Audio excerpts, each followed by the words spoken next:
KC Undercover. Welcome to the chat. Welcome in. Welcome in. You know, we campaigning for the Purple Moon album that I'm working on.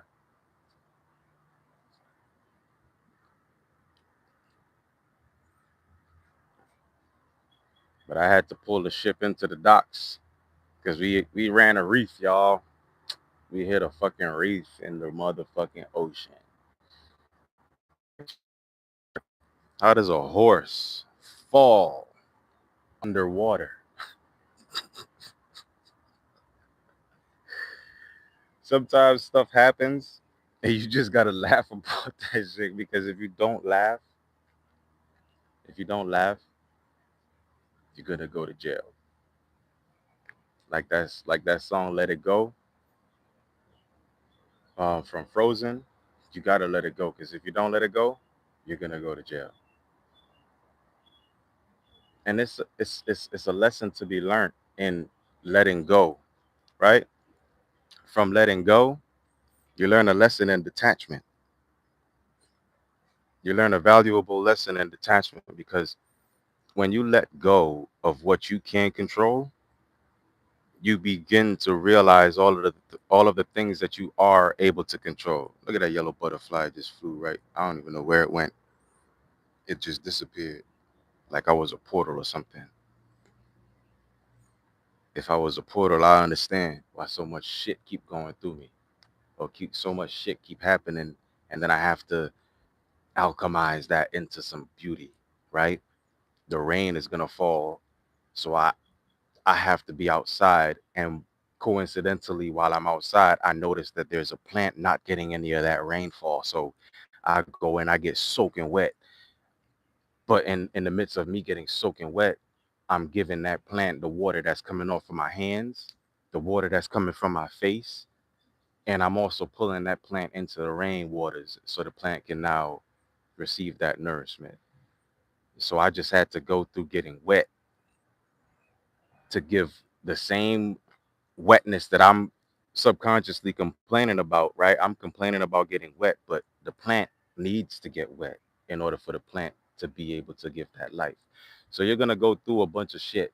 You're going to feel like you got a whole wardrobe of clothes and other people's responsibilities and other people's livelihoods on your back, and that's going to feel heavy. And you're going to have dreams where it feels like you're running or you're moving, but you're moving so damn slow that you can barely, like, you're aware of the fact that you can't move while you're in that dream trying to move. Jesus loves you too, Ireland McGann. McGann, that sound like either Scottish or Irish. Waffle Hope. What kind of name is that? Hey, that's creative though. You're gonna go through all that stuff, right? And you're gonna be feeling like you don't know what you can do, and you don't know if there's anything that can be done for you not to feel that weight and for you not to feel that heavy in your dream. And the funny thing about it, right? That dream normally happens right after you have that falling dream, and then you get up right before you hit the ground, right? And then you get up and you're sweating, right? You ever have moments where you're dreaming and the dream is not that it's a bad dream, but when you get up and you realize your whole shirt soaking in sweat, you ain't peed the bed, but your whole everything is just sweat, right? And you ain't peed the bed, you ain't do nothing. You start to wonder what the hell was happening in your dream. What the heck was I going through that I'm like everything cool. You get up, you go to the bathroom, pee, whatever, go back and lay down. And then that's when it hits you, right? You start remembering little snippets of the dream, but those snippets of the dream, remember, your soul leaves and it goes and it explores everywhere. So even if you're in your soul astral body exploring stuff, it still looks like what your 3D body sees. So when you're in that dream and you start to remember little snippets of the dream, it's gonna seem like maybe it was, part of yesterday because I was out yesterday and I might have been to that place before, so it might be deja vu. No, that's part of the dream. Even even certain realistic places, like going to the bank, you'll see that bank in your dream, but you go to the bank normally like every other day. So if you see the bank in your dream, it's not going to register as it's a sign, or it's something that you need to pay attention to, or it's something that could potentially be, you know, a catalyst for another chapter in your life, right? So then when you see that bank in your dream, you're not going to think about that being a part of the dream. You're going to be like, you're probably not going to think about it. And if you do think about it, you're going to tell yourself, that's just a thought that I had. I was just thinking about it because that, I got to get this done and I got to get that done. And then when you start to, you know, when you start to dock your ship and you don't continue to sail on and you don't continue to go battle and continue to fight, you just say, fuck it, man. I'm gonna sit down, because if I keep going, my body gonna tell me, my body's gonna sit me down. So before I continue to where my body has to sit me down, I'm gonna let the universe sit me down, because I'm getting that thought, I'm getting that feeling, and I'm getting all of that information from up here. So it got to be coming from a higher realm or a higher level or a higher place for it to hit here, and then for it to get all the way down, for me to feel that in my gut, and for me to feel it in in my stomach, for you to have that gut feeling. And then when you have that gut feeling, go with that gut feeling. Even if you made plans, even if you say, yeah, we're gonna do this, yeah, I'm gonna do that, call that motherfucker up and tell that motherfucker, no, I changed my mind. We're gonna have to reschedule. I might have to take a rain check because my body, I got to listen to my body. I got to listen to my mind. I got to listen to my spirit, and I got to listen to my soul. Because if I don't listen to me, I'm going to end up listening to everything else that's outside of me. And that's not where heaven is. Heaven is in here. God is in here. So if I ignore here, I'm ignoring God. And I can't keep ignoring God because I feel guilty, because I know stress, because I know abuse, because I know getting taken advantage of.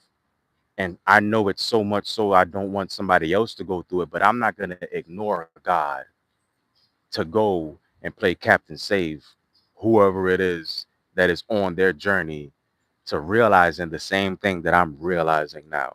Not to say that I can't help, not to say that I can't give information, not to say that I can't, you know, give people the tools and the knowledge and the know-how to overcome the things that I'm experiencing and overcoming.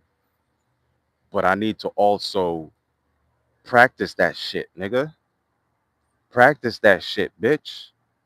Practice that shit, ho. Right? I'm talking to myself. Like when I catch myself doing something stupid, it's easy for me to say, "Oh, you stupid motherfucker." It's easy for me to say, "Oh, dumbass." It's easy for me to say, "Oh, that's so stupid," right? It's easy for me to say that, but it's not easy for me to say, "Yo, that's so dope." That's gonna be that's gonna be influential. People are gonna steal that idea. People are gonna want to remix that idea. People are gonna want to collaborate with that idea. People are gonna want to excommunicate you from that idea and take it as their own because it's so dope. People are gonna look at you down in yourself, helping everybody else. And the ones that know what you're learning right now, they're not going to assist you because they learned that they aren't supposed to assist others when they're going through that stuff. But as you're learning it, trying to assist others going through that stuff, the people that's going through that stuff, they're going to continue to drain you. And the people that went through that stuff, they're going to continue to watch you. And they might say, hey, boom, such and such and such and such. But we're at that point also where nobody could tell us shit. I remember saying, can't nobody tell me shit and can't nobody teach me shit. But I say that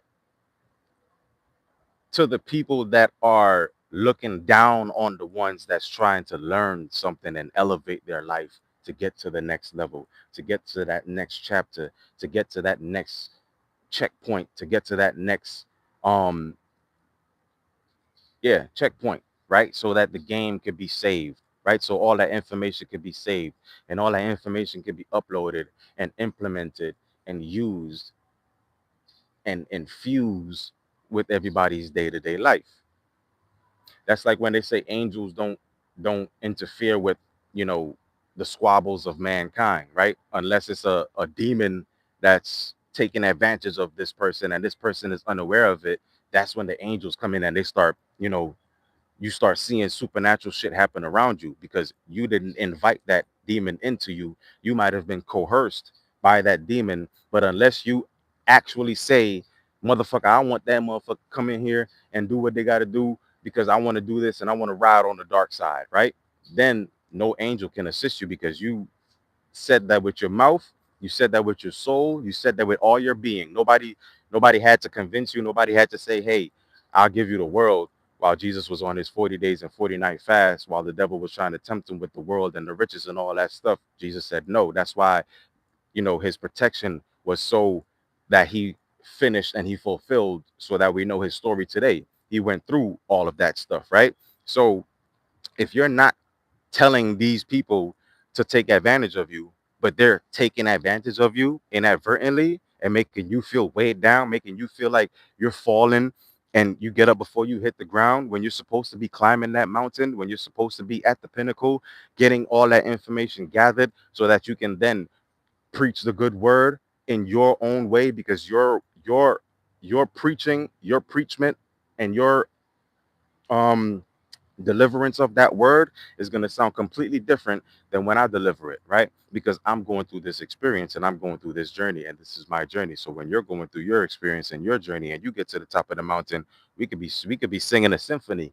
We're all going to sound, you know, it's going to be, what's the word?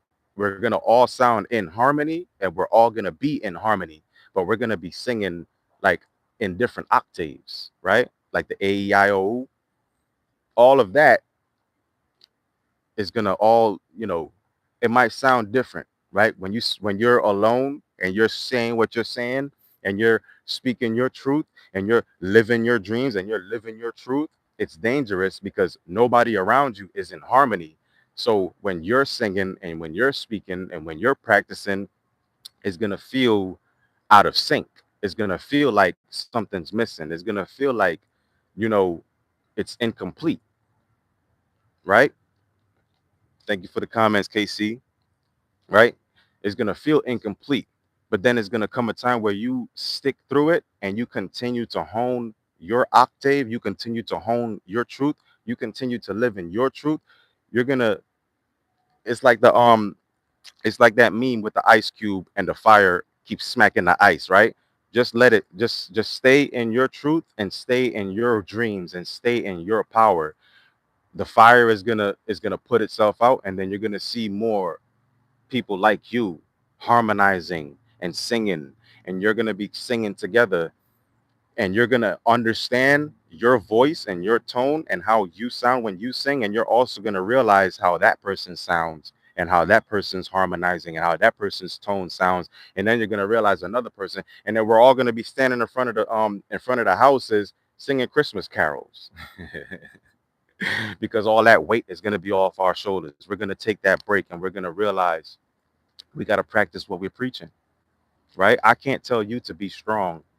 And as soon as I'm done telling you to be strong, I go and I be weak and I succumb to all this mental strife and all this negativity that the world is going to put on you and all the people that surround you is going to want to put on you, and the people that don't like you, but they know you and they know you aspire to be great.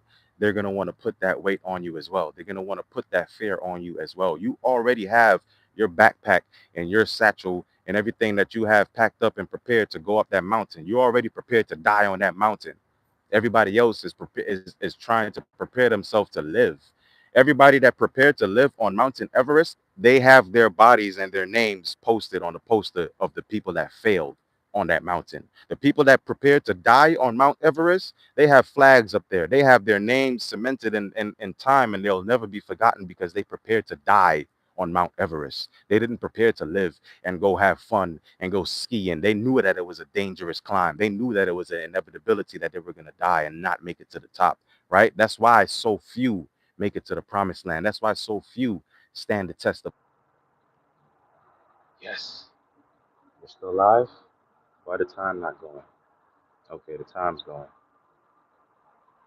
All right. I don't know, maybe that's fate because as soon as you left, the live overheated. I'm yeah. I'm just gonna bring it full circle so I can put the phone on the AC because it's gonna overheat again. But practice what you preach.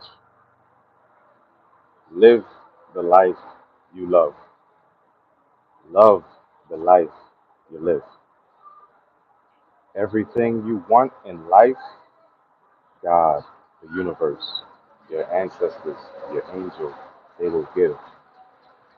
You just have to stay true and believe against all odds, like Phil Collins said, right? Take a good look at me now. I wasn't supposed to be born. Everyone told my mother not to have another child. I wasn't supposed to survive, but then I did survive, and I cheated death multiple times. My heart stopped for over a minute. I was supposed to be in a car accident where